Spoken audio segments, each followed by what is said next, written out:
Mesdames, Messieurs, bonjour. Très heureux de vous retrouver comme chaque mardi à partir de Constantine. Aujourd'hui, eh bien, le Bonjour d'Algérie va s'intéresser d'abord aux adolescents, leur comportement avec les parents, comment eux voient leurs parents, comment eux jugent leur époque, comment trouvent-ils les moyens de discuter avec les parents, parce que apparemment la communication est l'essence même de la relation mère, père et enfant. Alors on va en parler avec le docteur Zahi Sihem qui est pédopsychiatre. Ensuite, nous allons nous intéresser beaucoup plus au 1er novembre avec notre ami Hosni Kitouni qui est chercheur en histoire et de ce qu'il on va essayer de revenir un peu sur comment se sont faits plutôt les préparatifs de la Révolution. On ira peut-être voir un petit documentaire sur le village de Ouled Moussa où s'est tenue la dernière réunion avant le déclenchement de la Révolution. On va essayer de voir quelques témoignages, mais aussi les messages laissés par les doyens de la Révolution algérienne. Voilà, c'est le programme de toute 1h30 de ce Bonjour d'Algérie. Mais d'abord, on va s'intéresser, comme je vous l'ai dit, aux adolescents. Bonjour, docteur. Bonjour. Vous allez bien, ça va? Samhina Samhina mais bon, c'est là. Voilà. Ça va, Mali. Alors, c'est vrai que vous, peut-être en tant que pédopsychiatre, vous recevez beaucoup d'adolescents, parce que c'est apparemment, on parle souvent de la crise d'adolescence. Oui. Alors, c'est quoi exactement? Donc, d'abord, on ne reçoit pas beaucoup d'adolescents. Malheureusement, donc, c'est un problème, oui, parce que ça ne reflète pas la réalité. Justement, c'est un gros problème. Il y a la stigmatisation de l'hôpital psychiatrique. Donc, les enfants et les adolescents surtout hésitent vraiment à venir, même s'ils ont besoin d'aide. Donc, la consultation et le nombre de consultants ne reflètent pas la réalité. Et vous parliez de la crise d'adolescence. Donc, oui. c'est vraiment une crise. Alors, pourquoi on parle de crise exactement? C'est quoi? C'est dû à quoi? Quelles sont les raisons? Et comment on entre dans cette crise d'adolescence? Oui, donc crise. Donc le mot crise, d'abord en psychologie, ça veut dire donc l'être humain pour qu'il vive, il lui faut un équilibre, pour qu'il vive normalement. Donc à chaque moment de développement, il y a plusieurs crises. Il n'y a pas que l'adolescence. Il y a même, on le nomme la petite adolescence, vers 3 ans, 4 ans. Si vous remarquez les enfants à cet âge, ils s'opposent, ils essayent de s'imposer. Ils apprennent à dire non. Voilà, le non, exactement, c'est ça, c'est le non. Donc c'est la petite crise d'adolescence, on la nomme. Donc et la crise d'adolescence, donc c'est tout un processus. C'est un processus biologique et psychologique. Donc le côté biologique, il y a la poussée hormonale. Donc la puberté, voilà. C'est ce qu'on appelle la puberté. Donc c'est toutes les hormones qui sont chamboulées. Donc le corps est bouillonnant d'hormones. Et ceci, bien sûr, va contribuer dans le changement de caractère de l'adolescent. C'est pas vraiment un changement de caractère, mais c'est une accentuation des traits de caractère. Parce que les traits de caractère, on naît avec. Donc on aura même un changement. Peut-être un enfant qui était très calme, très réservé, à l'adolescence, il va faire un changement spectaculaire. Voilà, c'est l'explosion. Ou au contraire, un adolescent qui était très introverti, on va dire. Extroverti va changer, va devenir introverti. Donc c'est une crise, il y a vraiment tous les paramètres qui vont être chamboulés. Donc c'est à peu près 1 à 2 ans. À peu près. Alors c'est vrai que la durée n'est pas déterminée. Oui, donc actuellement on parle même d'adolescence. Donc à l'étranger, il y a un rallongement de la période d'adolescence. Donc il y a des adultes adolescents. Jusqu'à la vingtaine. Oui, surtout qu'ils vivent pas avec leurs parents comme nous. C'est la famille qui contient un peu avec l'adolescent. Donc chez eux, c'est l'adolescence. On parle même d'adolescence. Voilà. Donc c'est vraiment une crise qui peut perdurer dans le temps. Oui.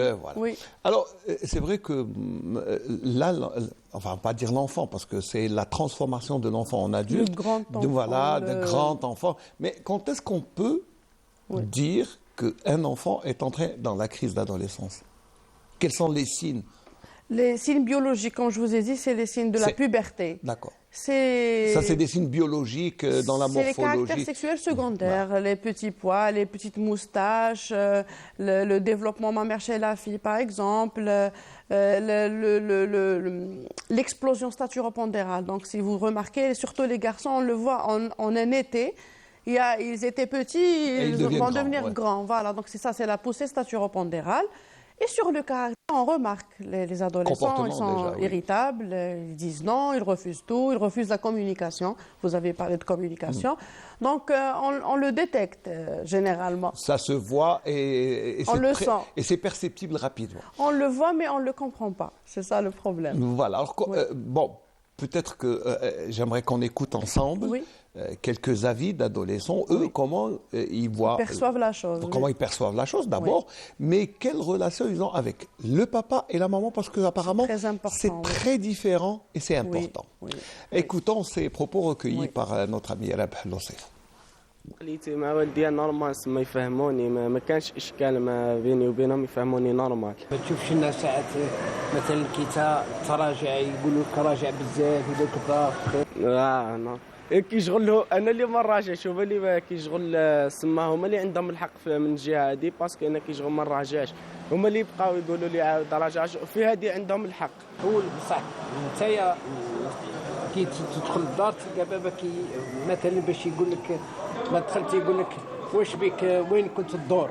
هذه باينه من حقه باينه يقول انت تنرفا والله من حقه باسكو بابا كي ما يسقسيش عليك باباك شكون حيسقسي عليك. هو وماماك ما نتفاهم معاها بزاف. كون الوالدين يفهموك تما كي تكون تدخل خلقه تدخل منها فهمتني يفهموك سا ديبون بصح شغل الوالده هي تلقاها شغل تميل الابن بزاف والوالد تلقاه يميل للبنت بزاف.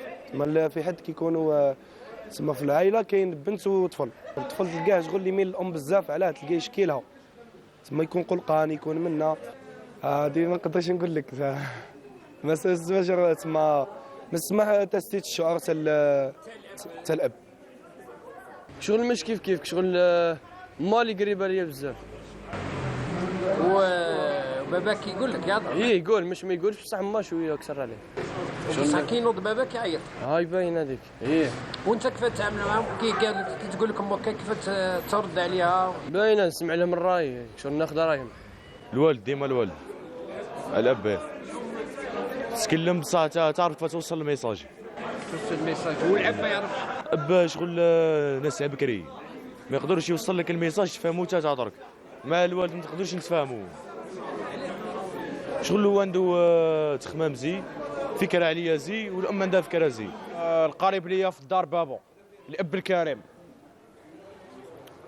تفاهموا مليح نتفاهموا بابا مدايرو كي صاحبي فهمت عمي. والام الام الكريمه ثاني بقدرها هي اللي في الدار فهمتني بصح اللي قريب الاب. وعلاه تقرب للاب اكثر منه الاب باسكو انايا راجل مع بابا راجل نتفاهموا فهمتني مش كيما البنات خواتاتي مع الام هي اللي متهليه فيهم حنا رجاله في بعضنا. وانت في الدراسه شكون اللي حثك على الدراسه؟ الاب الام ما تكلمش تتكلم بصح الاب هو اللي واقف معايا. كانت تتاخر مثلا ما تدخلش للدار بكري شكون اللي في زوج يا الام والاب. انت يفهموك؟ يفهموني مليح. نتفاهم مع بابا. واش تقولي الوالدين انتم في الثانوي مثلا اللي يقراو ماشي ليك كل يعودوا يفهمونا ونفهموهم هما ثاني. شكون اللي يتعامل معاك امك ولا بابا؟ ما والاب تاعك؟ الاب يعطيك دروس فهمتني شغل ينصحك يلقاك ماشي طريق خاطئه ينصحك فهمتني يجبدك. والام شغل تهضر لك على القرايه لا نحوسوا على طريقه شغل ما تولي تفهمني بزاف وبابا وانا نحوس نفهمهم.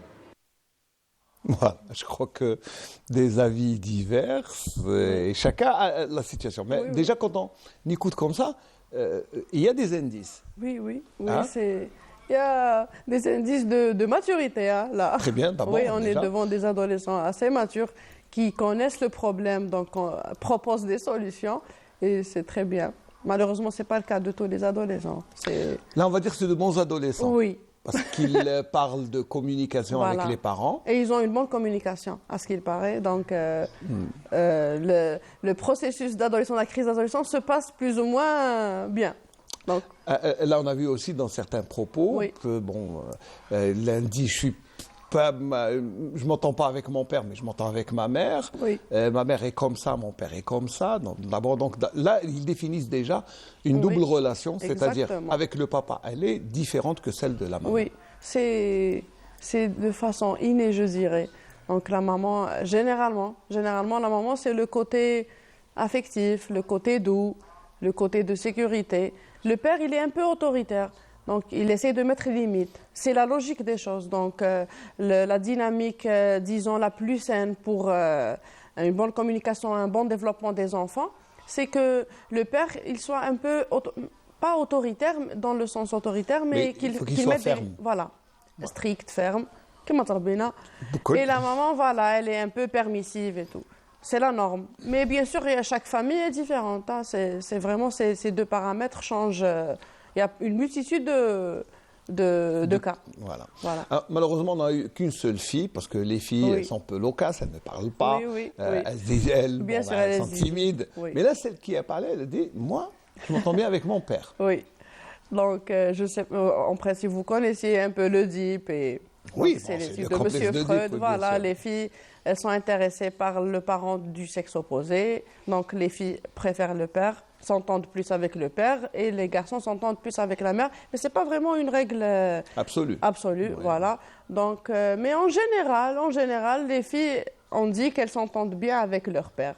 Bah, vous-même, vous devez probablement avoir votre avis. Vous Oui. êtes, En tant que maman, là, oui. en tant que... Non, en tant que fille d'abord. Après, En tant que maman. fille, là, personnellement, j'ai pas de problème. Je m'entendais très bien, ma papa, Rabbi Rahmou, donc j'ai pas de problème. Mais Et, là, d'après, et maintenant, en tant que parent. en tant que parent, c'est un peu difficile parce qu'ils sont encore Ah, ils petits. sont encore en bas Donc, âge. il n'y a pas la crise Bah, les chiffres, on va te dire, d'adolescence. sont dans tous les sens. C'est déroutant. Oui. Non, mais c'est vrai que c'est plus facile de parler des autres que de soi-même. Oui. Bon, alors, ça c'est... Nous, en tant qu'opédopsychiatre, on n'est pas objectif avec nos enfants. Donc la théorie, c'est autre chose. Mais en pratique, c'est vraiment difficile. D'ailleurs, je le dis toujours à mes patients, que ce que je leur dis, et c'est vraiment difficile à le faire et le réaliser. À pratiquer, Donc oui, on à mettre sent en- le désarroi des parents. C'est vraiment difficile. Tarbiya, elle est difficile. Oui, l'éducation Oui. Et l'adolescence, c'est... est encore plus Oui, difficile. oui. Mais là, ce qui est bien, c'est qu'on, dans les cas, dans les propos qu'on a entendus, c'est qu'il y a, par exemple, comme il dit, on est entre hommes, Oui. je m'entends bien avec mon père. C'est ça, c'est l'adolescent. L'adolescent garçon, et c'est un homme maintenant. Il s'identifie, il s'impose comme un homme, pas un garçon. Donc, on le voit, la crise d'adolescence est réelle. Donc, les garçons, ils s'imposent, ils sont là, on est des hommes, je dors marjala, comme il a dit. Oui, on est entre hommes. La On maman, adore. elle s'occupe des filles. Oui. Donc, c'est assez stéréotypé, mais c'est la nature. Mais Donc, c'est la réalité en plus, c'est Oui, oui. dans la vie courante, c'est ça. oui, c'est ça. C'est ce qu'il devait être. Bah, c'est ce qui doit être. Qu'il doit c'est être. Ce qui est, Voilà, c'est ce qui est. qu'il doit être, Ouais, exactement, c'est ce oui. qui est. Alors, l'un des adolescents qui Oui. a parlé, il a parlé de son père dans un conflit de génération extraordinaire. Lui, il vient d'une autre époque et moi d'une autre. Là, ça aussi, là, c'est une réalité. Ça, c'est un blocage aussi ou c'est. Oui, en général, c'est un blocage. Il y a les parents, je parle même de moi-même. Donc, les parents ont une vision, ils pensent qu'ils savent tout et qu'ils savent ce qui est l'intérêt de ces enfants. Donc, on essaye de leur guider, de leur montrer le chemin, notre chemin. Par contre, là, c'est un gros problème pour les parents. Donc, ils doivent vraiment comprendre ça. Chaque personne, chaque être humain, il a une vision particulière de sa vie, ses aspirations. Donc, tarbiyat al-bakri, donc l'éducation. Voilà, ouais. l'éducation, exactement. C'est culturel. Hein. Notre culture, c'est le père qui décide ce qui est bien ou pas pour l'enfant. Or, c'est vraiment, il faut communiquer. Donc, il faut faire peut-être des sacrifices. C'est pas vraiment des sacrifices, mais il faut respecter la vie de son enfant. Donc, on décide d'avoir des enfants, de les ramener dans cette vie, mais il faut respecter leur choix. Donc, c'est ça la règle d'or. La règle d'or, c'est que les enfants ont le C'est droit des êtres, d'avoir Des un pensées, avis d'abord. un avis différent, une vision différente.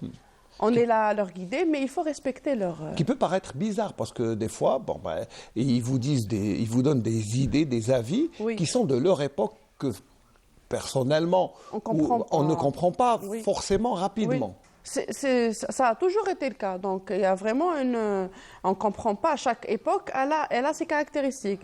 Donc c'est la technologie, il y a même un changement de mœurs. Donc, les parents ont vraiment des difficultés. Il y a quand même un bouleversement dans les mœurs et la culture actuellement. Oui, donc, surtout à la faveur des technologies. Ça change. C'est un autre monde, Oui. Il faut le Tout dire. change. On n'arrive même plus Oui. je crois même les enfants ont du mal à s'adapter à tout ce qui se fait c'est comme rapide. développement. Donc, C'est trop rapide. un changement vraiment rapide, un bouleversement rapide des normes sociales, disons. Donc, et certains parents ont vraiment des difficultés à concevoir la vision des adolescents. Mais il faut juste comprendre que c'est une étape transitoire, les idées bizarres que vous avez citées. Donc, c'est dû à l'immaturité du cerveau de l'adolescent. Donc, il va grandir, il va peut-être regretter ses positions. Oui, bien sûr. Il faut Et puis vraiment surtout, tolérer la période. Voilà, il va avoir une meilleure vision parce qu'il va Exactement. grandir, mûrir, il va mieux voir les choses. Nous-mêmes, on était adolescents. Donc, il faut se souvenir de notre adolescence et voilà, il faut se mettre à leur place. Et ne pas dire non tout. Bien sûr, voilà, bien tout le sûr. temps. Il ne faut jamais dire non tout le temps. Donc, il faut Mais il faut savoir communiquer. dire. Voilà. Voilà. Alors, la communication, elle semble être très importante. Oui. Et les enfants, si les adolescents ont tendance à se renfermer. Exactement. Ils ont tendance à ne pas communiquer, les adolescents, par définition. Donc, on respecte leur côté, disons, introverti, comme vous l'avez dit. Donc, ils ne parlent pas. Ils parlent avec leurs copains, peut-être avec leurs oncles. Il ne faut pas être égoïste comme parent de vouloir que l'adolescent ne parle qu'avec ses parents. Non, il faut leur laisser la liberté, le fait de s'identifier à d'autres personnes. À cette époque, généralement, ils s'identifient à leurs enseignants, les enfants ou les adolescents. Donc, il faut leur laisser... C'est pour ça on préconise des activités sportives où il y a l'activité de groupe, des coachs, peut-être يقراو القرآن à la mosquée. Donc il faut le fait de voir d'autres adultes modèles pour aider la communication avec les parents. C'est vrai que l'adolescent a besoin de s'identifier à d'autres. Oui. Et il faut lui montrer les bonnes personnes. Voilà, de bonnes idoles. Voilà, Exactement. un bon sportif, Oui. quelqu'un de bien, un enseignant, Oui, un leader. Oui. Quelqu'un qui fait du bien. Donc c'est pour ça que les enfants veulent. Et c'est bien qu'ils se fondent dans la société. Oui. C'est pour avoir d'autres avis, parce que des fois les enfants n'ont pas conscience de la chance qu'ils ont d'avoir par exemple de tels parents, alors que les parents sont tous formidables, il faut le dire. Bien sûr, Il n'y a pas de mauvais parents. Je vous l'ai dit, ils veulent l'intérêt de leur enfant, la sécurité de leur enfant, tout ce qui est bien pour l'enfant. Ça, c'est juste la manière de voir les choses. Donc, c'est l'adolescent, généralement, il n'est pas d'accord avec les parents. Mais les parents ne veulent que du bien pour leurs enfants. Il n'y a pas de parents qui veulent du mal pour leurs enfants. D'ailleurs, c'est ce qu'on dit aux adolescents, même en cas de crise vraiment très importante où il n'y a pas une rupture de la communication, on leur dit qu'il n'y a pas une personne qui les aime comme leurs parents. Ça, c'est l'idée, donc c'est le principe. La règle. Voilà, quand ils comprendront ça, ils vont tolérer les comportements des parents. Alors, qui doit faire beaucoup plus d'efforts? Alors, est-ce que c'est les parents ou les enfants? Je dirais les parents, parce qu'ils sont plus matures, ils sont plus patients, ils sont plus calmes, ils n'ont pas tout le bouillonnement hormonal. Et les adolescents aussi on doit leur mettre des limites. On les comprend, on communique, mais parce qu'ils ne sont pas vraiment objectifs, les adolescents. Donc il faut les guider, mais je crois que c'est aux parents de faire le plus grand effort. Alors le risque, par exemple dans l'adolescence, c'est les fugues. Là, entre autres, oui. Entre autres, je cite on seulement, le voit mais il y a d'autres encore plus graves, oui, mais il y a les fugues. Et là, les fugues, c'est quand il y a une rupture de communication, lorsqu'il y a des familles dysfonctionnelles, une dynamique familiale vraiment délétère. Donc, c'est des cas assez exceptionnels lorsque l'adolescent présente des troubles ou bien une prédisponibilité pour un trouble. Donc, ce n'est pas tous les adolescents qui vont faire des fugues, bien sûr. Oui. Mais il y a plusieurs paramètres dus à l'adolescent lui-même, ou bien à ses parents, ou bien à l'environnement, la société en général. Donc, oui, mais on voit de plus en plus de fugues. Malheureusement, oui. Peut-être aussi la société attend. C'est ça, c'est les changements de la société. C'est vrai que les familles ont beaucoup plus tendance à se quitter. C'est la famille nucléaire maintenant, il n'y a que les parents avec les adolescents. Avant, il y avait la famille, elle était agrandie. Regroupés. Voilà. Il y avait l'oncle qui donnait des Donc, conseils. paternel et paternel. Il y avait Voilà. deux oncles.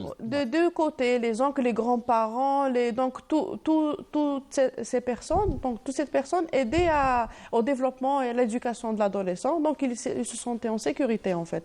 Même Ouais. s'il n'était pas d'accord avec ses parents, il avait ses oncles, d'autres ressources. Actuellement, avec la famille nucléaire, le changement, comme j'ai dit, des mœurs, c'est un peu difficile. Donc, oui. Bon, alors c'est difficile, mais il faut s'adapter. Oui, oui, bien sûr, Et exactement. La Il faut meilleure s'adapter. manière, donc on va recommander Il faut d'abord. l'information. Entre autres, il faut informer les parents et l'adolescent sur ce passage, disons, un peu critique, afin de le passer. Il y a aussi une part dans la société Oui. qui intervient aussi dans l'éducation des enfants, parce que Oui. quand on va à l'école, c'est On d'autres passe gens, plus d'autres de temps à personnes. l'école que... Voilà. Exactement. Oui, c'est très important. Donc, les institutions éducatives sont très importantes. Donc, l'information, d'ailleurs, elle doit commencer des institutions pour aller mais c'est les institutions éducatives. Ouais, bah, C'est l'école primordial, d'abord, oui. et puis L'école, puis le collège et le lycée. Donc, c'est très important. C'est la base de toute information. puis entre la maison et et l'école Oui. ou l'institution Oui. éducative publique ou voilà, Voilà. il y a اللي نقولوا احنا الطريق Ouais. الزنقة الشارع la rue. Elle a aussi le fait d'envoyer son enfant jouer dehors. Oui. C'est les plus grands dangers, c'est la rue. Voilà. Donc il faut. D'ailleurs, les parents ont tendance à ne plus faire sortir les enfants. En consultation en tout cas, tous les enfants d'ailleurs se plaignent, surtout les adolescents se plaignent. ما يخلينيش تخرج أو نروح في الساعة ما يخلينيش نخرج مع أصحابي. Donc il y a vraiment une divergence entre il y a la vieille école. Il y a l'école Ouais, c'est vrai. actuelle. Bah oui. Oui. Mais on comprend le fait que les parents ne laissent pas les enfants sortir. Vous connaissez très bien Bah, ce qui se on passe. est tous parents, donc Voilà, on sait, donc oui. C'est vrai que c'est délicat de laisser, mais l'enfant a Mais besoin de jouer. Voilà, il faut qu'il sorte. Donc peut-être qu'il faut surveiller sans qu'il sache. C'est ce qu'on conseille aux parents. Alors, oui, là, c'est vrai que Oui. surveiller sans qu'il le sache, Oui. c'est vrai qu'à une certaine période de la croissance de l'adolescent, Oui. à une certaine période, il ne veut pas Oui. que ses parents le suivent. Oui. Il ne veut pas qu'il l'emmène à l'école parce qu'il a l'impression de grandir, Oui, il est يحشم. plus libre. Oui. يحشم بيهم. Oui. يحشم بوالديه. Ça- C'est un homme, il n'a pas besoin d'accompagnement. La fille aussi, elle a besoin de sortir avec ses copines, elle n'a pas besoin d'être toujours, d'avoir quelqu'un sur le dos. Donc il faut que les parents comprennent ça. Donc ils ont besoin de s'imposer. Il faut leur laisser la marge un peu. Il ne faut pas être sur... Alors, faut leur laisser, on va dire, un petit espace à eux. Oui, oui, ils ont besoin d'un espace pour eux. Donc, on remarque que les adolescents demandent une chambre à part, par exemple. Ils ne veulent plus dormir avec leur petit frère. Donc, il faut respecter tout ça. C'est leur espace intime. Donc, il faut vraiment respecter à l'adolescence cet espace. Alors, l'autre menace, si je Oui. peux m'exprimer Oui, oui. comme ça, c'est les jeux. Les jeux, Oui, là, c'est... les jeux vidéo. Les jeux vidéo, les jeux... Le réseau, électronique, l'Internet, bon, je sais, exactement. voilà. Les Là- réseaux sociaux, quand même. Ah oui, oui, oui. on a vu quand même des dérives. Oui, malheureusement, on n'a pas la culture de la surveillance parentale, du code parental, la télé, les téléphones. C'est des règles à mettre, on le dit toujours aux parents, c'est des règles. Le téléphone, pas plus de 21h, par exemple, 22h, c'est selon les familles. Oui, bien sûr. Donc, il faut vraiment une surveillance. Même les téléphones, il faut le code parental. Et on informe l'adolescent. On leur dit que ses parents savent très bien ce qu'ils regardent, ce qu'ils jouent. Donc le fait qu'il sache ça, l'adolescent, il va se limiter un peu. Il ne va pas avoir la libre... oui. Trop de liberté, Ah non, c'est il pas faut bien. pas, oui, oui. Pas de liberté, c'est pas bien aussi. Il faut il faut trouver C'est le du juste boulot, hein, milieu. madame, c'est Oui, du boulot. Il faut oui. dire que Ah, pour oui. élever les enfants, ça... Oui, ça- oui. Même en consultation, nous, avec les adolescents, on trouve que c'est la tranche d'âge la plus difficile à gérer. Donc, ils refusent.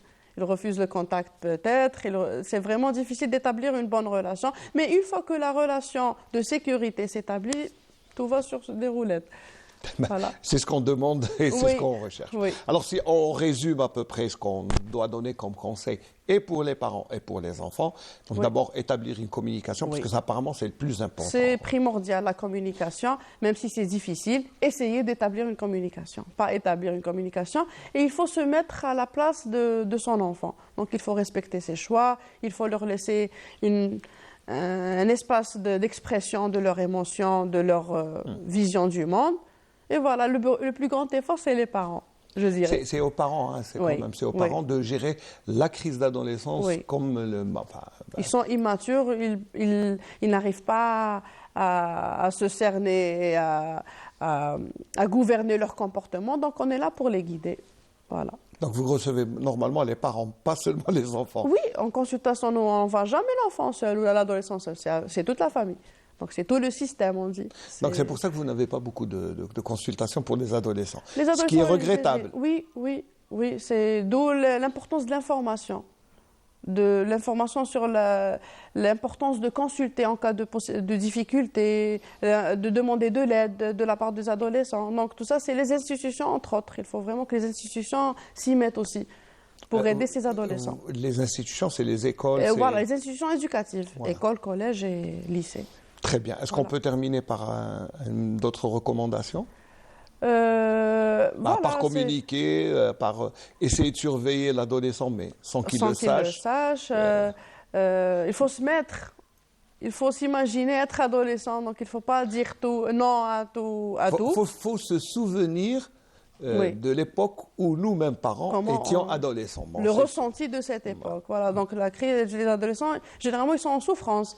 Oui. D'ailleurs, on parle de dysphorie, donc ils sont déprimés, ils se sentent pas bien, c'est les hormones. C'est vrai que la déprime est là, elle est pratiquement présente chez les adolescents. C'est le mot, c'est la déprime. La Donc il y a la dépression et il y a la déprime. C'est la déprime à l'adolescence. Il y a des parents qui sont surprotecteurs, ils craignent la dépression. Mais en général, c'est une déprime. C'est passager, donc c'est transitoire. Il ne faut pas hésiter à consulter, c'est ce que je recommande. Voilà. Voilà. Merci, docteur. Merci je ne sais à pas vous. si on a un dernier mot, si vous voulez ajouter Merci. quelque chose avant, Tout mais est dit. on choisira notre thème, Ça va, Inch'Allah, oui. pour la prochaine Merci. fois. Merci d'être venu, Merci à docteur vous. Siham Zahid. Je rappelle que vous êtes pédopsychiatre à Oui. l'hôpital psychiatrique de Je vais le Louache. Vous savez, quand on entend hôpital psychiatrique, on a peur. Oui. Non, c'est pas. Non, il faut aller consulter. Il faut pas. Au contraire. Abat les tabous, abat les, Oui, les idées tabous. reçues. Voilà, Oui. les idées reçues. Voilà. Merci, docteur. Merci et puis, à vous. voilà, et on va rester un peu dans le domaine médical. Nous avons assisté à une rencontre internationale, le 16e congrès des neurologues.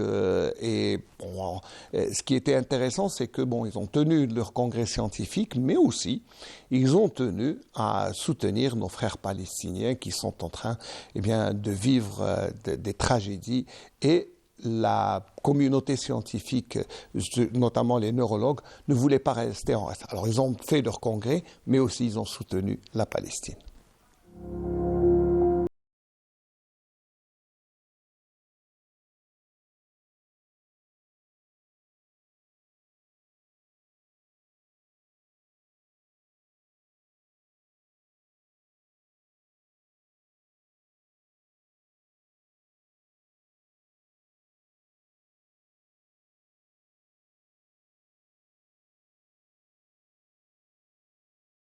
On assiste au 16e congrès international de neurologie libérale. Voilà, mais on a tout le monde, que ce soit les libéraux, les hospitaliers, les CHU. C'est un congrès qui a à peu près 300-350 participants. Le but essentiel, c'est de donner, de partager les connaissances et d'apporter un plus pour la neurologie algérienne.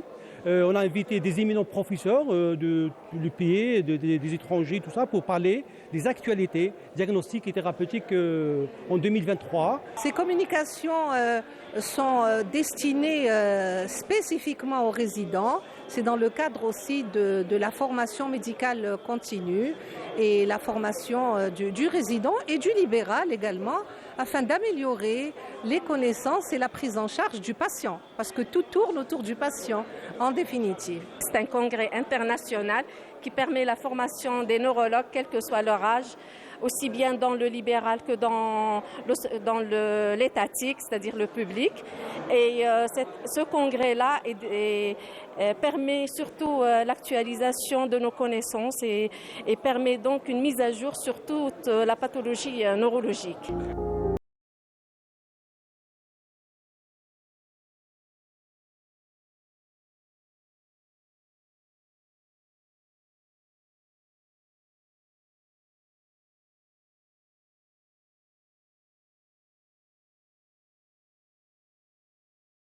Qui est très bénéfique. En fait, il apporte la formation et l'information pour les neurologues, aussi bien libéraux, mais surtout aux jeunes neurologues qui sont là présents en un nombre conséquent. Et on espère que cette journée puisse apporter en fait tout ce dont a besoin le neurologue pour sa pratique quotidienne et pour le développement de la neurologie algérienne. Il y a plusieurs sommités mondiales qui sont là. Et bien sûr, c'est l'occasion d'apprendre avec eux et l'occasion d'avoir le plus possible de connaissances sur les nouveaux traitements pour les affections qu'on traite généralement en neurologie. Ça nous rafraîchit les connaissances de neurologie, aussi bien par les étrangers qui viennent de France que par les Algériens, nos propres Algériens. Les profs algériens qui rapportent quand même leur expérience hospitalo-universitaire. Comme on est des privés, on s'accroche toujours aux hospitalo-universitaires pour que nos connaissances soient rafraîchies et soient au niveau disons, international.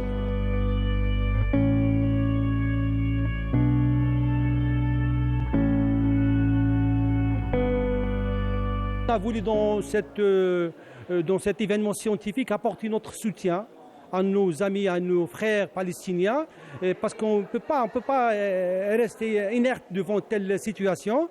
Et l'Algérie, comme connue par sa tolérance, la paix, l'appelle toujours contre la violence, elle est toujours contre la violence. Et on voit quelque chose qui est vraiment très grave. C'est pour cette raison que tout le monde adhère, où tous les participants ont adhéré à cette marche pacifique d'une minute, 2 minutes pour montrer notre soutien à nos frères palestiniens. Maintenant, 1 minute de silence pour le soutien du peuple palestinien qui est opprimé et le peuple palestinien n'a pas encore eu ni son indépendance ni la création d'un État palestinien.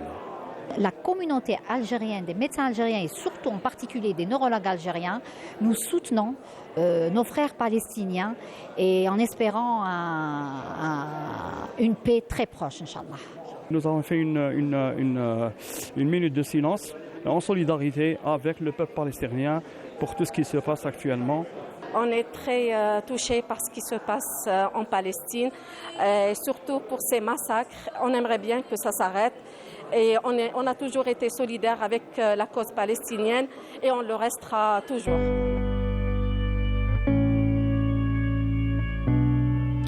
Voilà, le soutien des scientifiques et des neurologues qui tenaient leurs séminaires et leurs conférences annuelles. Et là, ils ont tenu à apporter leur soutien à ce qui se passe, la tragédie que vivent nos frères palestiniens. C'est vrai que personne ne peut rester insensible. Moi, je reçois avec beaucoup de plaisir M. Husni Kitouni. Marhaba bik. D'abord, bonjour. Bonjour. Ça va ça va autant que va Gaza. Alors, Gaza va mal. Oui. Donc, autant que vont les souffrances, autant que va le sacrifice du peuple palestinien, ce qu'il est en train de payer pour sa liberté, son indépendance. Surtout à ce moment où nous commémorons le 1er novembre 1954. Et ça nous rappelle un peu nos souffrances, ça rappelle les souffrances du peuple algérien. L'avantage, si je puis dire, c'est que nous vivons la situation à Gaza en direct, ou du moins nous la vivions avant avant qu'Israël ne coupe Internet. Nous la vivions en direct et donc ça donnait la mesure de la catastrophe humaine qu'il y a là-bas. Et ça nous faisait voir dans sa réalité la barbarie de l'Occident, la barbarie de l'impérialisme, la barbarie du sionisme, la barbarie de la colonisation. Et donc c'est très instructif pour nous. Alors c'est vrai que quand on fait le parallèle, quand nous on est à la veille de la célébration du 1er novembre 54, qui est une date, on va pas dire, moi je n'aime pas le mot important, parce que c'est plus qu'important, c'est une date butoir dans l'histoire, non pas seulement de l'Algérie, mais je crois de l'Afrique du Nord et même de la fin du colonialisme, parce que ce 1er novembre 54, je crois qu'on a signé peut-être la première phrase de la fin du colonialisme. Est-ce que vous savez que aujourd'hui la révolution algérienne, la lutte de libération nationale est enseignée dans la plupart des universités du monde? Non. Ceci d'une part, et paradoxalement, elle est aussi enseignée dans les académies militaires occidentales pour les méthodes de répression qui ont été mises en œuvre par le colonialisme français en Algérie. Et une des premières formes de lutte contre la résistance, c'est ce qu'a développé Bugeaud, le sinistre Bugeaud, en 1840, c'est ce qu'il appelle les razzias. La razzia, c'est un mot arabe, min razou, mais il a été il est passé en langue française. Qu'est-ce que ça signifie?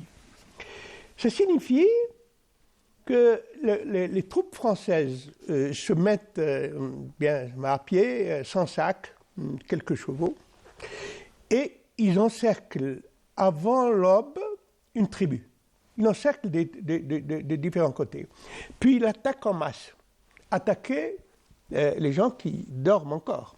Et donc, tout leur prendre, les piller, leur prendre tout ce qu'ils possèdent, massacrer le maximum, vider les silos de blé, prendre le bétail, voler les habits, voler les biens et disperser la tribu. Et donc, et multiplier cela, ça a été multiplié à des centaines, des milliers de fois. Et le but de la razzia, c'était d'appauvrir les populations. Pour les théoriciens français de la colonisation, la seule manière de soumettre les populations, c'est de les appauvrir, afin qu'elles deviennent des tributaires du marché du colonialisme. Voilà, et c'est ainsi que, et cette technique de razzia a été reprise, figurez-vous, par les Américains en Irak. C'est-à-dire que les Américains se sont dit comment massacrer, comment dominer le peuple irakien, alors qu'ils ont attaqué. Mais nous allons l'appauvrir. Et pour l'appauvrir, il faut s'attaquer à ce qu'on appelle l'infrastructure de vie, c'est-à-dire les conditions de reproduction de l'individu, son agriculture, ses maisons, etc. Et voilà ça, c'est sinistre mémoire. Alors, c'est vrai que l'histoire de l'Algérie, on pourrait écrire et surtout en parler pendant des heures. Bien sûr. Là, on va juste peut-être revenir sur le mois d'octobre 1954. Parce que le mois d'octobre, sinon on sera obligé de parler de 54, de Mokrani, de Emir Abdelkader, de ce qui s'est fait. Donc, on ne peut pas aller trop loin. Très juste. On va s'arrêter juste sur le mois d'octobre, parce que nous sommes le dernier jour du mois d'octobre. Et le dernier jour, on devait penser, on devait préparer ces gens-là qui ont décidé. Oui.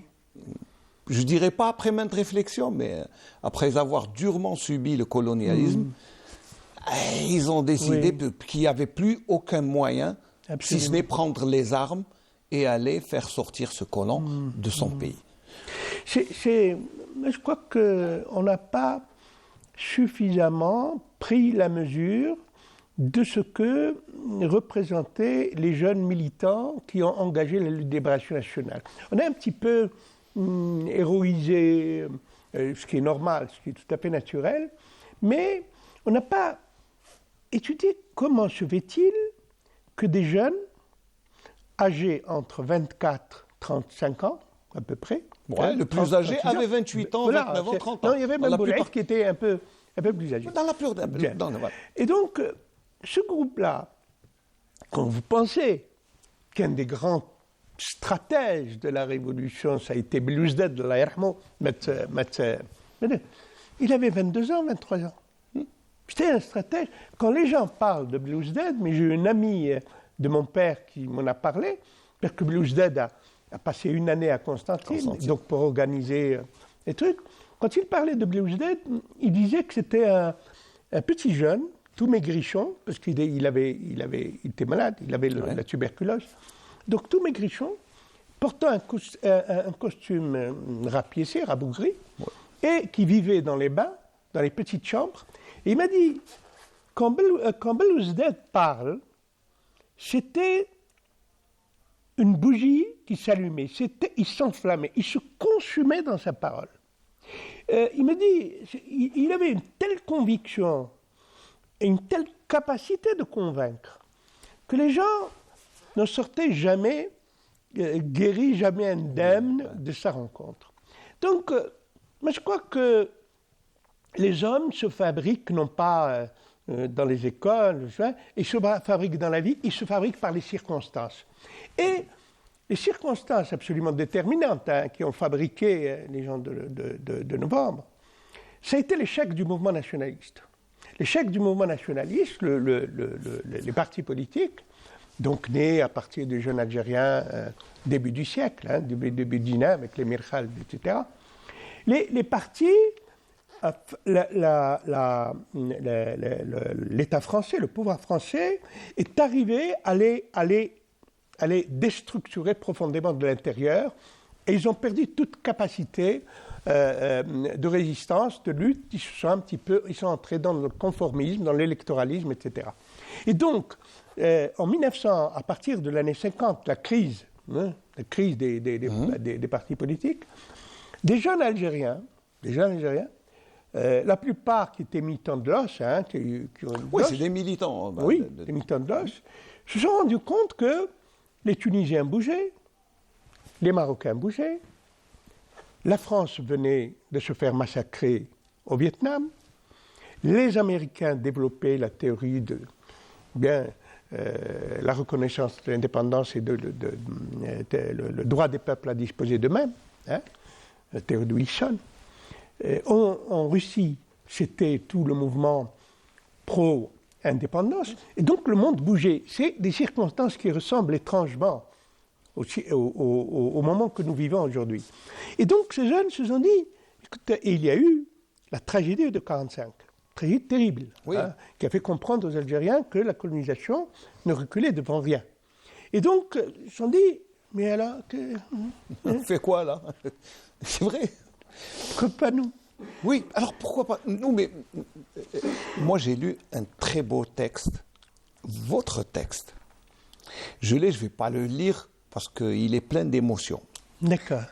Mais vous parlez de ces hommes d'une manière très humaine, parce que humainement, si on se réfère à ce qu'on est comme être humain, faire ce sacrifice, il faudrait vraiment être surnaturel. Oui. Quelqu'un de, le commun des mortels, de Kidam, ne peut pas faire ça, à mon avis. Oui. Écoutez, moi je vais pas parler de moi, mais il faut parler de vous. Oui. Je parle de mon papa. Écoutez, mon père, Dayarhamo, c'est Abdel Melk, il avait 2 magasins. Il y avait un magasin Skikda, un magasin Constantine. Il était marié, 4 gosses. Il vivait bien, il devait acheter un grand magasin. C'était bien, c'est ça. En 1955, en octobre, il décide. Il avait des économies chez lui de 1 700 000 à l'époque. Il prend 250 000 de l'époque, francs. Il les donne à ma mère. Il dit, tiens, ça, c'est pour tes trucs. Il met les 1 500 000 dans la poche et il quitte sa maison, il rejoint le maquis. Au même moment, son frère laisse une épouse à peine mariée, qui avait les 2, quittent la maison et laissent 6 orphelins, 6 personnes seules. Et ils savent parfaitement, quand mon père est sorti de la maison, il savait qu'il allait mourir. Bon, il a peu de chances de rentrer. C'est l'évidence, qu'il allait mourir. Et moi, ça m'a toujours interrogé. Ça m'a toujours interrogé, je me suis dit, comment peut-on, avec sa raison, avec ses sentiments, avec son amour pour les enfants, comment peut-on à un moment de la vie dire « je vais tout abandonner pour une idée », pour une idée d'indépendance. C'est pour une idée qui ne sensiblement ne va pas améliorer le sort matériel de l'individu puisqu'il était bien. Je parle de mon père, Ben Boulaïd était encore plus riche, d'autres, etc. Oui, il y en a beaucoup. Et des milliers d'autres, Oui. c'est un exemple. Je dis, ça, qu'est-ce qui se passe dans la tête, qu'est-ce qui s'est passé dans la tête de mon père? Qu'est-ce qui le pousse jusqu'à abandonner ses enfants, sa femme, et aller mourir? Là, je me suis dit, vous les avez appelés les étoiles filantes. C'est-à-dire que la durée de vie est courte, mais la brillance est extraordinaire parce qu'on les remarque. Comme ils ont laissé, là, on parle d'eux, 50 ans, après leur mort, 60 ans. Moi, ce qui m'intrigue aussi, parce que comme vous, parce que je me suis toujours posé la question, qu'est-ce qui pousse quelqu'un à laisser ce confort qui est humain? On aimerait tous être... qui n'aimerait pas être à l'aise, conforté, avoir tout ce dont l'être humain a besoin pour aller défier, et surtout si ce n'est un ordre divin. Je pense qu'ils ont été... C'est des élus, c'est des gens qui ont été choisis, je certainement. pense. Mais ça, c'est les circonstances, c'est ça l'histoire. Les circonstances, c'est cela. C'est-à-dire que les circonstances, c'est que l'histoire, à un moment, elle fabrique des hommes comme ça. Conjonction de force, de déterminisme, d'influence, etc., fait que l'homme s'identifie à son idée. Oui. Et l'idée devient l'homme. Les deux s'épousent. Absolument une synthèse extraordinaire où l'individu cesse de penser à travers les catégories qu'on a l'habitude de prendre en charge, le bien-être, l'amour, le ceci, cela. Et donc, moi je crois que c'est ce type d'homme qui arrive à transformer la société, qui arrive à lui donner, je veux dire, l'élan nécessaire pour... Alors, on résume ça à travers des catégories comme amour de la patrie, patriotisme, je crois que c'est plus que ça. La liberté. Je crois que c'est plus que ça. Ouais. Vous savez, il y a tout ça, mais il y a autre chose. Hein. Il y a l'idéal. Et l'idéal, ça vaut le coup de mourir pour un idéal. Oui. Ça, c'est les idéaux. Bon, pour ne pas aller très loin de notre contexte et du 1er novembre, parce que le 1er novembre, ça a été des préparatifs. Il y a eu la dernière réunion. Bon, on sait tous que les premières opérations ont été l'œuvre de la Wilaya 1, qui était au reste Memcha à l'époque. Pas Wilaya, c'était la zone. C'était la zone à l'époque. Voilà. Avant qu'il y ait le je me rectifie. Voilà. Et il y avait des préparatifs dans une petite commune, dans un petit hameau qui a été choisi une semaine avant le 1er octobre. Parce qu'il y avait un autre lieu. C'est une histoire de sécurité aussi pour ne pas que l'information circule. Puis c'était quand même audacieux parce que réunir 300, 250 à 300, et faire le dispatching de peu d'armes qu'il y avait, des détenus, pour lancer la révolution. Et c'est à Ouled Moussa, Deshra, petite Deshra, près d'Ishboul, pas très loin d'Aris, dans les monts des Aurès, que c'est déroulé. Juste les images, et puis il y a un très beau petit musée qui est toujours là. Mais regardons d'abord le reportage, ensuite on parlera de ces préparatifs. Au milieu des Aurès, entre Ishmoul et Aris, se trouve le douar de Ouled Moussa, qui a eu le privilège et l'honneur d'abriter au domicile de la famille Ben Chaiba la dernière réunion du commandement de la Wilaya 1 avant le déclenchement de la révolution de novembre. Ben Boulaïd et ses adjoints, Al-Gharour Abbashi, Hani Bachir et autres Boussena et Adjel Adjoul, ont ficelé les opérations avec la distribution des armes et munitions au profit des moujahidines de la première heure. Issu de la famille des 13 martyrs, Ben Chaiba Al-Khdar se souvient de cette nuit historique. البلاصه اللي ضربناها عندك الفوش نتاعي ضربنا المينا نتاع الشمول الشاب نتاعنا بن جبالي ابن عمي هذا اللي كان يبعثنا عندك سبايحي هبط لكم الخنقه قتلوا القائد وطالب الكوليج. وعندك الجماعه اللي كانوا راحوا لهم الطوب حرقوا النوادر نتاع تبن نتاع الكونون. ثم اخي ضربهم واحد الكونون اللي بالبارود وحاطين عليه بالرصاص. Cette région montagneuse a été témoin de grandes batailles symbolisant la résistance algérienne et alimentant le musée érigé grâce à des traces indélébiles de notre glorieuse révolution. هنا كيشغل متحف في الهواء الطلق. اولا النصب التذكاري ماهوش مبني هكذا فجأة، هو مبني وعنده رموز حيث الزائر كي يدخل الزائر من الخارج الى داخل المتحف يشوف اولا النصب التذكاري هذا على شكل اول نوفمبر 1 من جانبين عندنا 2 وعندنا 6 نقراهم 62 بمعناتها لاستقلال 62 1962. وعندنا ثانيا مطويه او رساله الى الشعب. وفي هذا المنصب او تحت المنصب نلقاو الخريطه نتاع الجزائر، خريطه الجزائر. وعندنا على الجانب الاخر عندنا 7 اعمده او 8 اعمده، والسابع قصير قليلا يرمزوا الى عمر الثوره. وعمر الثوره بالطبع هي 7 سنوات ونصف. وعندنا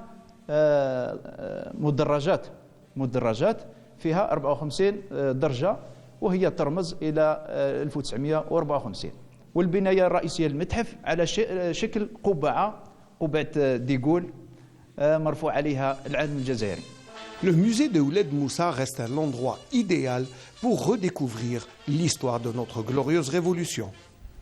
نحن اليوم متواجدين بمنطقة دشرة ولاد موسى.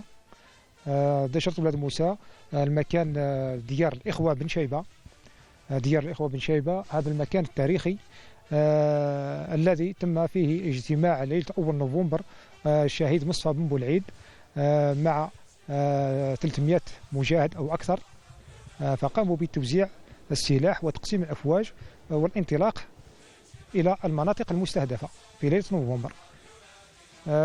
عندهم ليلة صافي رحلة الشتاء والصيف. في الشتاء يأتون إلى دشرة ولاد موسى، وفي الصيف إلى عين أيوب بخنقة معاش. وعين خنقة معاش معروفة بأم المعارك، بحيث قاموا ب20 معركة في خنقة معاش، وأول معركة كانت في 9 نوفمبر 54 في الجزائر. نعتز ونفتخر بأجدادنا اللي ضحوا من أجل أن نتنعموا بالحرية والاستقرار. C'est à partir de cet endroit, le douar de Ouled Moussa, qu'a commencé le déclin de l'empire colonial français après le soulèvement des révolutionnaires algériens qui ont mis fin à 132 ans d'oppression. Alors c'est vrai que se rendre à Ouled Moussa, c'est incroyable parce que ce qu'on nous a raconté dans ce qui s'est passé, c'est que pendant une semaine, toute cette famille qui avait...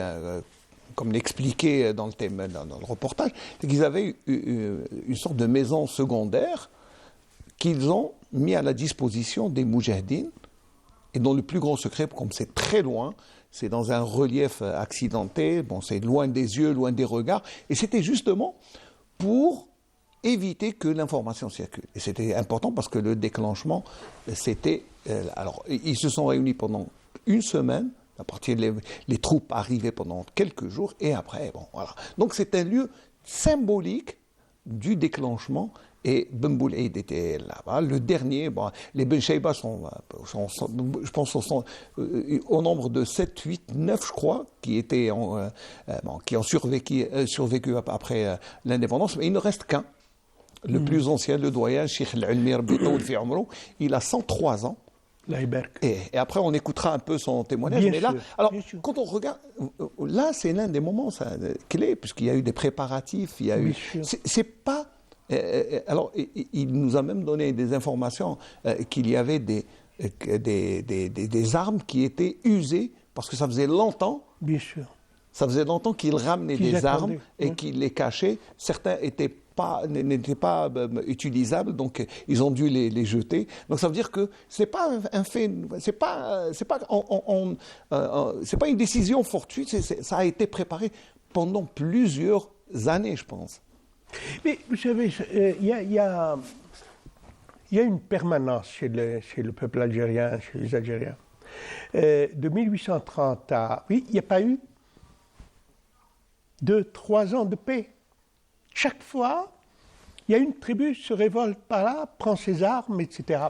À la différence de la France ou des pays européens, de manière générale, savez-vous que les Algériens étaient tous armés? C'est ça la particularité. Alors que la Révolution française, l'aristocratie a désarmé les populations pour le monopole de la violence chez l'État. C'est-à-dire que l'État a monopolisé la violence en désarmant les populations.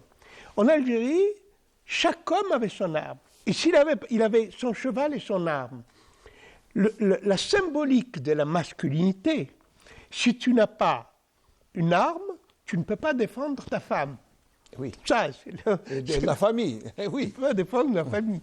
C'est-à-dire que l'arme, c'est la masculinité. Quand on devient mûr, on a son arme. C'est la virilité. Absolument. Donc, ils avaient tous des armes. La France a décidé de les désarmer. C'est Bugeaud qui a décidé de désarmer massivement les populations. Mais les gens en achetaient. Par contrebande, de Libye, de Tunisie, de ceci, de cela, et les armes entraient. Donc, ça ne m'étonne pas ce que vous racontez à propos de ces armes-là rouillées qui étaient parce que chacun avait à l'idée dans les campagnes qu'à un moment ou à un autre, il fallait prendre les défaire avec le colonialisme. Donc c'est ça l'élément central. L'élément central, c'est que l'esprit, c'est pas simplement l'esprit de révolte, c'est l'esprit d'indépendance.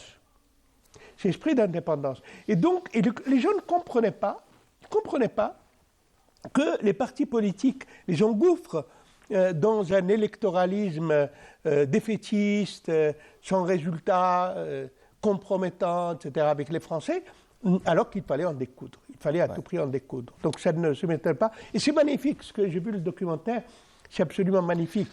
Alors, ce que vous allez suivre maintenant, c'est encore meilleur, parce que c'est un témoignage de Ben Cheiba l'Almir, Bitoul fi Amrou. Je vous le rappelle, il a 103 ans cette année. Bitoul fi Amrou, il a encore la mémoire et il se rappelle de tout. Là, on a juste pris un petit morceau de ce qu'il racontait quand il a vu que c'est les derniers préparatifs. Écoutons.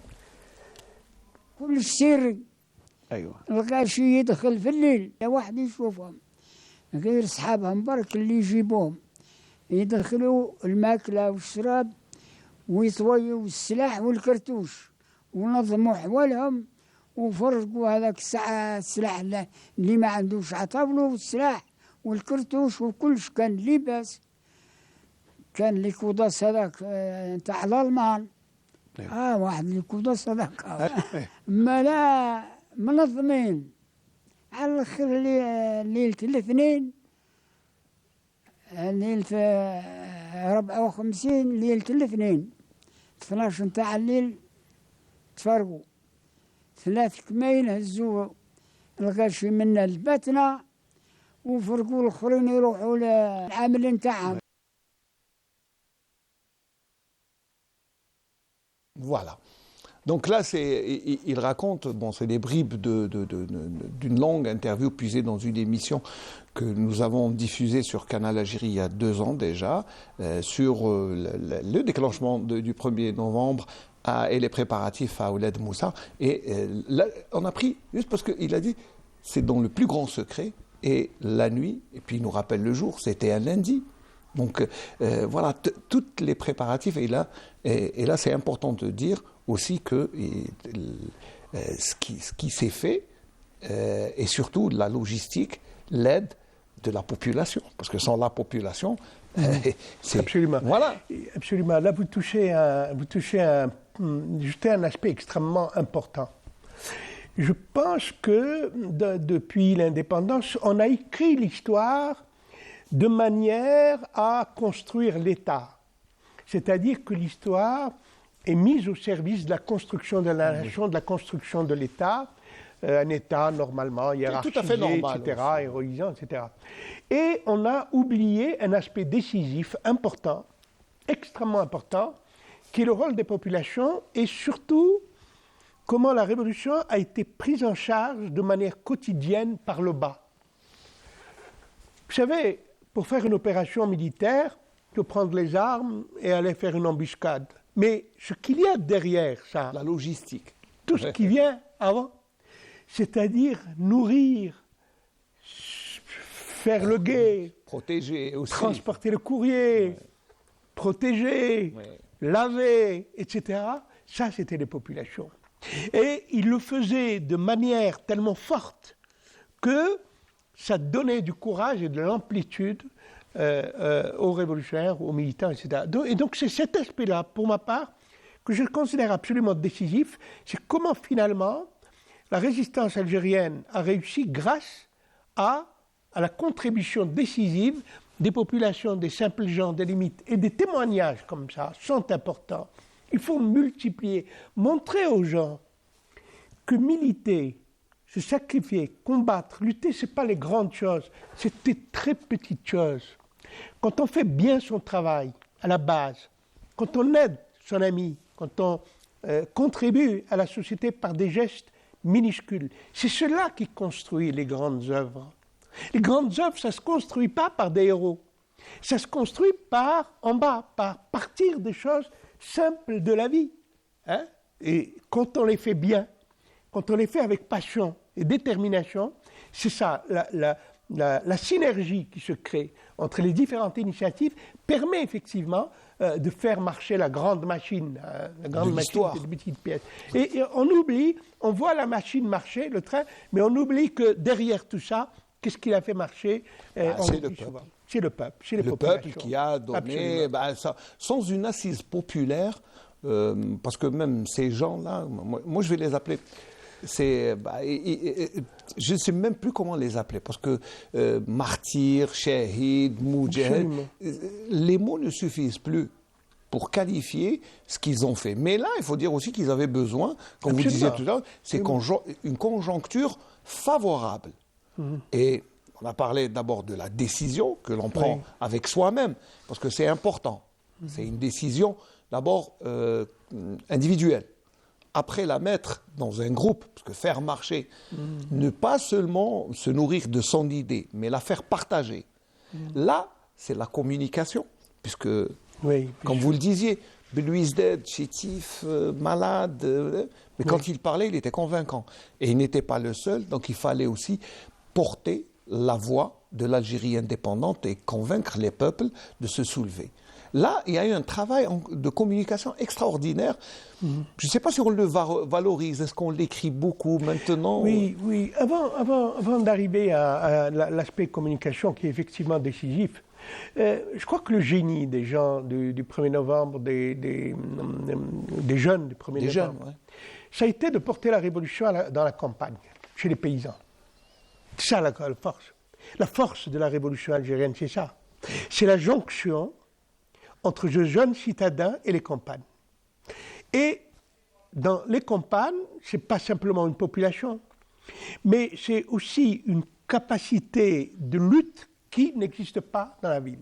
Dans la ville, vous commettez un attentat, puis vous allez vous réfugier toujours dans la ville, il suffit d'encercler la ville, de d'encercler le quartier pour comprendre ce qui s'est passé un petit peu avec la bataille d'Alger. Il suffit de mettre les forces un dispositif militaire, et puis etc. On serre jusqu'à ce qu'il y ait totalement la lutte armée. C'est vrai qu'en dehors des villes, absolument. Alors que dans la campagne, bien, c'est la vastitude, etc. Mais pas simplement ça. Il y a aussi l'esprit paysan, l'esprit de résistance paysan qui est très très fort chez nous. Et donc l'idée géniale des gens de 1er novembre, ça a été de faire passer la lutte politique de la ville vers la campagne et de la mettre entre les mains des paysans. Et c'est cette jonction entre ville et campagne, entre politique et lutte armée, qui va faire la force de la révolution et va lui donner son amplitude, sa dimension, etc. Et donc on verra plus tard, comment aussi ce sont les populations qui, à un moment où la révolution algérienne était un petit peu à l'étroit, commençaient à sentir le poids de la répression vers la fin, après les opérations Châle, etc., les grandes répressions françaises. Et là, qu'est-ce qui va redonner de la force et de l'élan à la révolution sur le plan international? Ça a été les manifestations de 60, 61, etc. C'est-à-dire que le peuple, à chaque fois, a été un acteur décisif pour donner à la révolution. Alors, effectivement, dans ce cadre-là, l'autre aspect absolument fondamental, c'est celui que vous soulignez, c'est que les révolutionnaires algériens ont compris très tôt que la lutte ne se faisait pas en interne simplement. Elle se faisait également sur le plan international pour contraindre le colonialisme français à céder. Et donc, c'est à travers tout le travail de communication, tout le travail de relations internationales qui a été fait, etc. Et la communication a joué, dans ce cadre-là, un rôle absolument décisif. Et c'est pour ça qu'il serait important peut-être d'un jour peut-être d'écrire sur la sensibilisation qui a été faite. Moi, je vais juste citer à titre d'exemple, vous citiez les marches de 60 et 61, mais je citerai aussi, par exemple, le 20 août 55, où il y a eu une campagne de sensibilisation auprès des fellahs, des agriculteurs, des jeunes, pour sortir. Il y a eu une campagne de sensibilisation par Zero Diouf dans le comté, dans toute la région du Nord Constantin. Donc, il fallait toujours communiquer, sensibiliser et laisser le peuple réagir, et le peuple n'a jamais... Très juste. Vous faites bien de souligner le 20 août 55. On a généralement... Quand on fait l'histoire de la Révolution, on a pris, je dirais peut-être une habitude pas très... c'est de donner la primauté au Congrès de la Choumam, de dire que le Congrès de la Choumam a été fondateur. Qui a été aussi très important, mais... On oublie que l'élément fondateur, c'est le 1er novembre, c'est incontestable, mais l'élément déclencheur, le véritable déclencheur de la Révolution algérienne, ça a été le 20 août 55. Pourquoi le 20 août 55 ? Le 20 août 55, ce sont deux choses caractéristiques. La première, Zero Diouf s'est pas pensé, et là c'est une idée de génie, c'est de dire, nous allons impliquer la population. Nous allons impliquer, quels que soient les moyens dont elle dispose, les armes dont elle dispose, mais on va l'impliquer, on va les mobiliser, on va les engager dans la lutte. Et en second lieu, on va frapper la colonisation, pas simplement dans son aspect militaire, mais également civil. Les civils français, il faut qu'ils prennent position.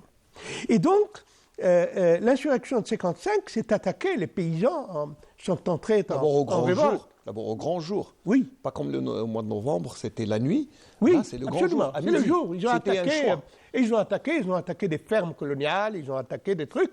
C'était de là. Et là, qu'est-ce que ça a permis ? La réaction de la France, ça a été une réaction tellement terrible qu'elle a fait découvrir la nature véritable de la colonisation. Et là, les populations françaises ont participé de manière décisive à la répression.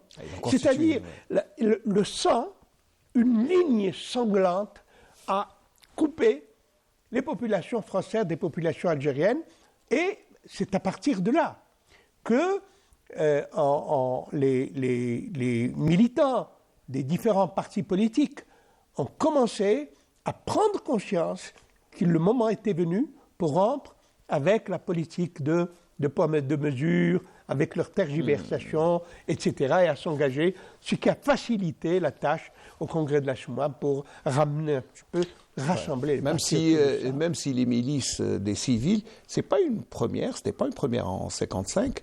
Il y a aussi au moins en 45, il y a eu des milices de civils contre la population qui était sortie. Mais il y avait l'illusion. Il y avait l'illusion qu'ils se gardaient derrière l'armée. Alors que non, vraiment, c'était le massacre. Je crois que le massacre du 8 mai 45, il faudrait encore faire. Je ne sais pas pourquoi il n'y a pas beaucoup de livres. Il y a 4-5 livres d'histoire, mais pas beaucoup. Travail qui a été fait. Il y a seulement 2 films. Oui. Alors que c'est une date importante, il faudrait encore faire, parce que utiliser les fours crématoires pour se débarrasser des cadavres de gens tués, c'est inhumain. Et donc je pense qu'il faudrait peut-être... Là, je lance un appel à nos amis scénaristes pour essayer d'écrire des films sur le 8 mai 45. Bon, je ne sais pas. Là, c'est une idée. Alors, Nous, on se pose toujours question, parce que là, on est là, c'est 60 ans après l'indépendance, hein, on se dit, quel message nous donneraient nos moudjahid, quel message dirait, quelle recommandation. Là, nous avons pris quand même le petit message de notre doyen, Rabbi Yatoul fi Amrou, Rabbi Yahfadou Inch'Allah Ben Shayba Al-Ilmi. Il a posé la question, quel est le message que vous donneriez aux jeunes aujourd'hui? Écoutons-le. حافظوا على الجزائر أشد الحفاظ. أنا من 100 سنة وعام درك. الله يبارك. على بالك هاك تشوف اللي الحماسة لابد الجزائر نحافظوا عليها بالكبير بالصغير بالنساء بالرجال بالكل. نحافظوا عليها اليوم وغدوة حتى نفنوا. قضية درك راهي في عنقنا احنا والشباب. مادام منا حنيين رانا مالناش راقدين. لابد نوقفوا حتى نفنوا. ولاتنا يلزم الشباب وكان يوقفوا ويكون عندهم إيمان تام. الجزائر بالضبط 1.5 مليون شهداء وخلف الناس اللي عيبوا مساكنين بقوا الله غالب. اليوم يلزم القضية في رقابهم. الشباب سلمنا لهم القضية ركب يديهم يقوموا بها وحنا رانا ننظروا مالناش ناسيين. لابد يقوموا الشباب درك الدور نتاعهم حنا رانا في عقبهم نساندوهم في كلش. كي تخص حاجة نفكروهم. أيوة. نفكروهم ونقولوا لهم في المثل ها واش صار بينا واش دارت الاستعمار. اليوم لابد تعرفوا بأن الجزائر هي أمنا هي اللي نعيشوا فيها. كانش من يعطينا ملكه كانش من يعطينا بلادو. لا واحد يعطينا بلادو. كل مثال الشعب عنده أرض نتاعو عنده اللوازم نتاعو. يلزم نقوموا حتى النهاية. تحيا الجزائر يرحم الشهداء. الله يرحم الشهداء وتحية الجزائر. Je sais pas. Oui, le message. Oui, vous savez, quand on écoute nos moudjahidines, nos témoins, c'est vrai qu'ils ont accompli une œuvre exceptionnelle, une œuvre de trucs. Mais je crois que chaque génération a une mission à accomplir. Hein. Et la mission est différente, n'a pas le même sens, elle n'a pas le même, mais c'est quand même des missions de faire progresser la société, faire progresser l'environnement, etc. Quel est le devoir, notre devoir maintenant? Quel est notre devoir, nous, génération par? D'abord transmettre. C'est extrêmement important de transmettre. Transmettre notre histoire, transmettre notre passé, transmettre... Parce que il faut que nous réancrons, c'est-à-dire nous réimplantons, nous réenracinons dans notre passé, dans notre ancestralité. Il faut tout ça, c'est important. Chaque peuple a sa spécificité. Bien. Ça, c'est le premier élément. Donc, s'ancrer dans le passé, étudier l'histoire, développer l'histoire. En second lieu, c'est que je crois que le sentiment le plus fort qu'on puisse avoir, c'est l'amour de la patrie. C'est l'amour de son pays. C'est l'amour de la patrie, l'amour des autres.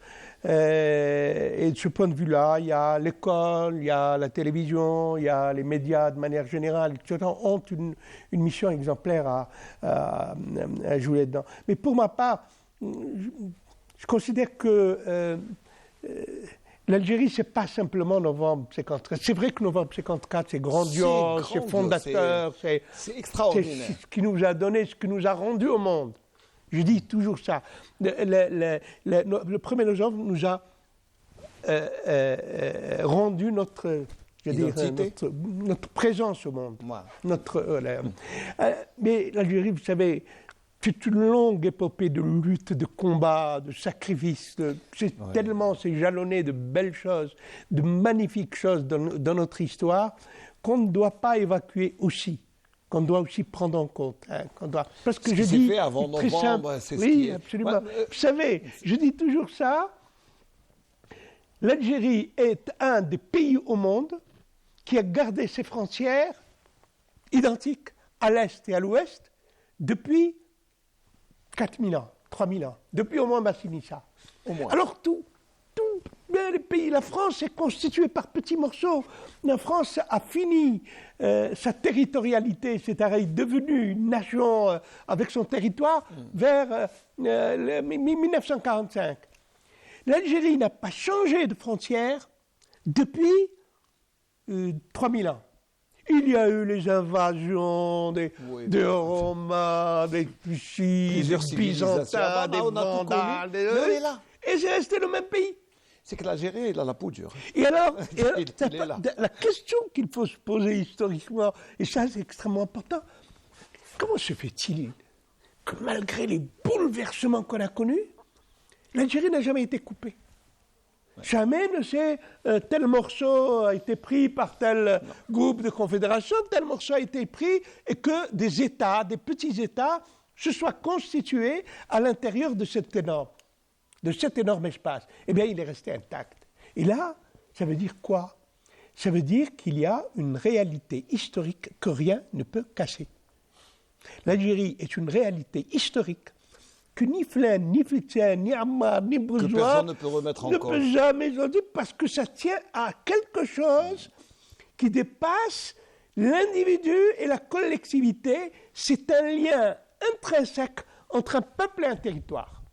Je crois que c'est une relation dure et très difficile à casser entre l'Algérien, cet homme libre, et sa terre.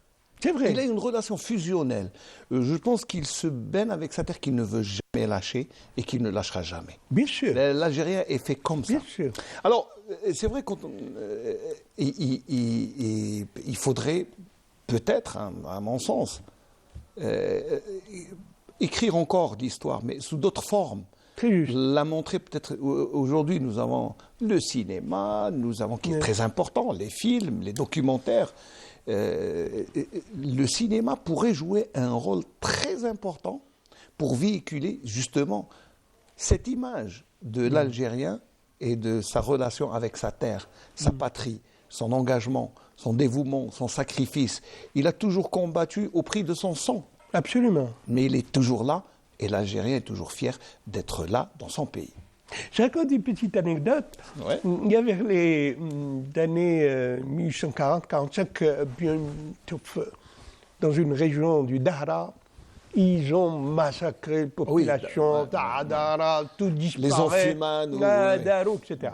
Et il y avait le camp français bien installé. C'est les vainqueurs. Ils étaient des vainqueurs. Et un soldat français raconte, il dit, c'est bizarre. Tous les soirs, en haut de la montagne, il y a un chevalier arrive, un bonhomme sur son cheval, il prend son fusil, il tire un coup et il disparaît. Il nous a angoissés. Qu'est-ce qui se passe? Et alors il y a un autre soldat lui dit, c'est cet esprit de résistance qu'on n'arrivera jamais à vaincre. Ouais. Il vient haut de la montagne pour nous rappeler qu'ils sont toujours là, malgré les répressions et Et c'est ce bonhomme-là qui a transmis ce message de liberté, d'audace, sens du combat à toute une génération. Et de génération en génération. Après, ça se transmet. Aujourd'hui, on est encore là. Vous savez, c'est un peu trop long à expliquer, mais ça tient, c'est pas simplement, quand je dis ça, ça tient à des facteurs anthropologiques, à des facteurs environnementaux, beaucoup de choses. etc. Très, très mais là, complexe, quand on cite des exemples comme ça, comme vous disiez, qu'est-ce qui ramène Oui. Non, c'est bien de raconter ces anecdotes que l'on trouve dans les témoignages de l'histoire. C'est que même la meilleure reconnaissance, c'est celle de votre ennemi. J'ai une autre belle histoire comme ça à raconter. Il y a Bujon Kabylie. Et alors, ils encerclent, ils ont massacré, rasé les villages, etc. Et les soldats, ils ramènent un petit enfant. Ils ramènent le petit enfant, ils le présentent à Bugeaud, il lui dit, ça, nous devons arrêter cet enfant, etc. Et il dit, donnez-lui du pain. Et il donne du pain. Et l'enfant, il rejette le pain, il ne veut pas manger. Il ramène un traducteur, il dit, pourquoi il ne veut pas manger? Il dit, non, je ne mange pas, je ne mange pas. Qu'est-ce que tu veux? Il aime, tuez-moi, tuez-moi, tuez-moi comme vous avez tué mon père et ma mère. Et Bijou, il dit, débarrassez-moi de ça. Il renvoie, il appelle 2 soldats, il dit, débarrassez-moi de ça, les renvoyer. Et les 2 soldats emmènent le garçon à quelques mètres et ils lui tirent dessus. Et ils le tuent. Et voilà, comment ce petit enfant, la seule réaction qu'il a eue face à ces agresseurs, ces oppresseurs, et il a eu ce geste de courage. C'est-à-dire que voilà. Bon, je rappelle que vous racontez tout ça dans votre livre qui est, rappelez-moi le titre. Le désordre colonial, mais je ne raconte pas ces histoires, mais je raconte bien d'autres. Bien d'autres. Non, mais c'est dans votre livre qui est bien, c'est bien de revenir, parce que le désordre colonial, c'est un livre qui raconte tout ce qui a été fait, mais après 1830, ce qui s'est fait comme massacre, comme... C'est de 1830 à 1892. Voilà, donc ça compte un petit peu. C'est en trois grandes parties. Je suis maintenant sur un travail qui est un petit peu sur la lecture de l'histoire, sur la manière dont on doit écrire et réfléchir sur l'histoire. Alors voilà, comment écrire l'histoire, c'est aussi, je le dis et je le redis, c'est aussi les films. Pour rendre hommage à notre ami Ammar Laskri, ce qu'il a fait, très beau film qui restera dans les archives du cinéma algérien. وكلكم عالمين علاش راح نتفرقوا لأن عندنا قضية مهمة لتطلب من كل واحد منا الشجاعة وروح سطحية ولكن كاينين ناس اللي ما لازمناش ننساهم أبدا وهاد الناس هم الشهداء الأبرار الخالدون بهذه المناسبة نطلب منكم تناشدوا معايا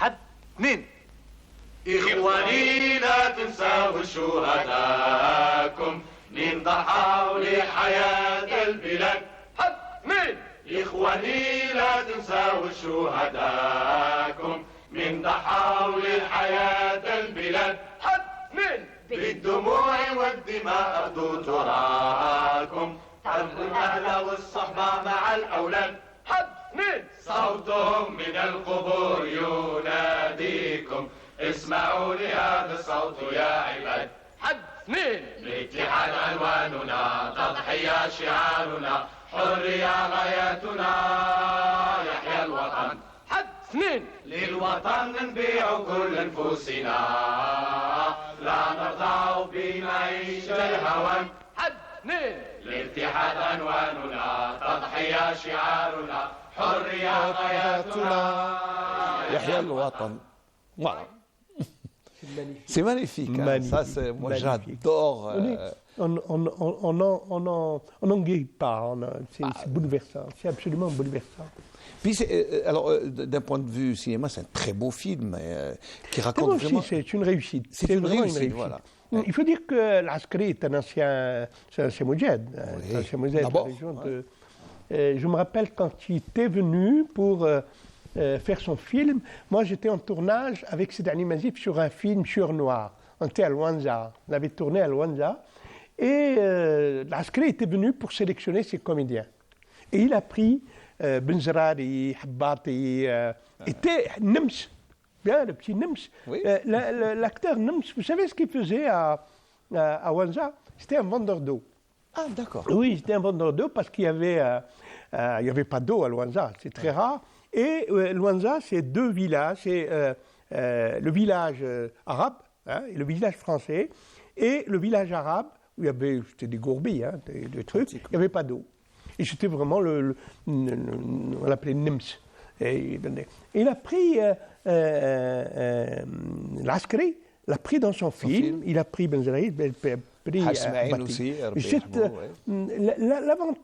l'avantage dont a profité le film, c'est un peu l'expérience militante, maquillarde de l'Askari et la sincérité. Je crois qu'il y avait 1970, la mémoire était encore vivante, les gens se rappelaient.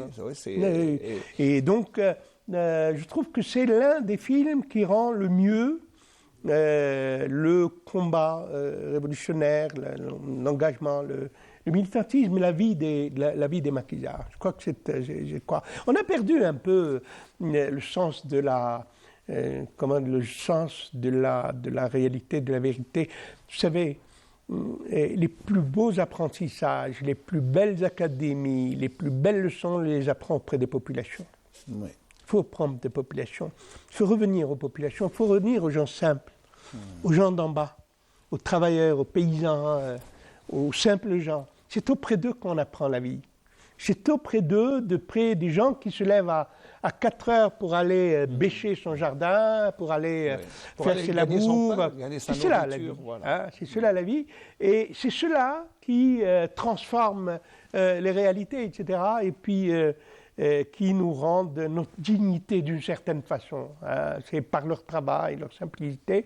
Et on a tendance à trop valoriser la chose de la ville, la chose de la modernité, avec toutes ces, ces illusions.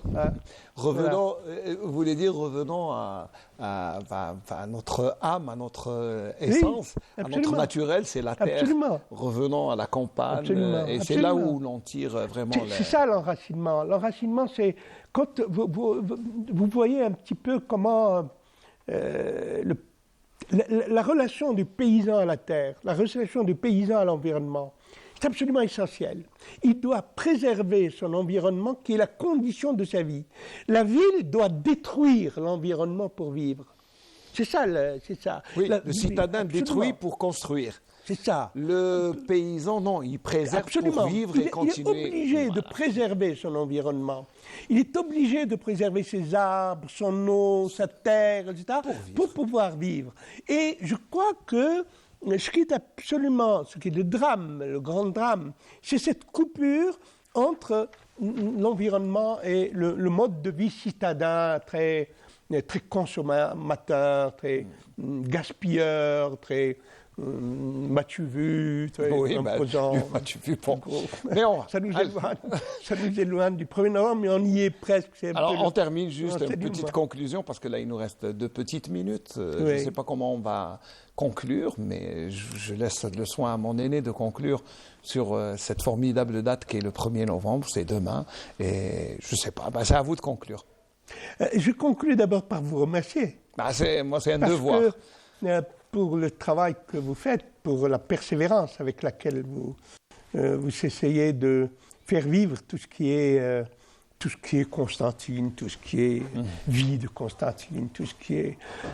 Mais le 1er novembre, vous savez, pour ma part, je suis un enfant du 1er novembre, au sens où j'avais 6-7 ans, au moment de 5 ans, au moment du déclenchement, et on a vécu la guerre de manière intense. De manière extrêmement intense.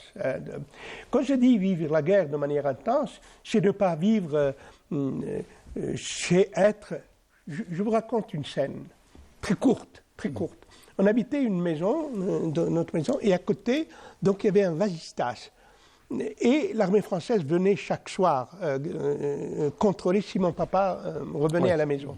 Et je me rappelle que ma mère, l'Airma, mettait 2 banquettes. Elle montait sur les 2 banquettes. Et elle pointait l'œil à travers le vasistas pour voir si l'armée ne valait pas entrer. Et moi, petit enfant, je me levais à minuit, 1h, 2h du matin, je voyais ma mère suspendue au-delà des trucs et trembler. Et j'entendais les banquettes trembler. Je crois que la guerre, c'est cela pour un enfant. Et, alhamdoulilah, ya Rabbi, nous sommes dans un pays libre, souverain et indépendant. Et c'est cette indépendance qu'il faut chercher à sauvegarder à tout prix.